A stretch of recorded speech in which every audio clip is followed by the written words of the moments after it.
ẹni ayé bá ti fẹ́ ẹ̀ẹ̀kan kì lárùn kankan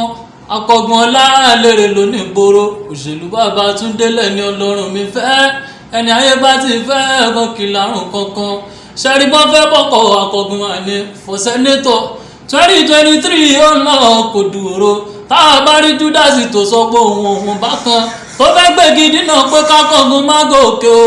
ìka àbáwọn ló máa kẹ́yìn ọ̀rọ̀ wọn ṣẹ́rí kò sámà náà ó gbogbo Ọ̀ṣun lé 2023 akọgun for senator àníbọn fẹ́ bọ́kọ̀ akọgun àní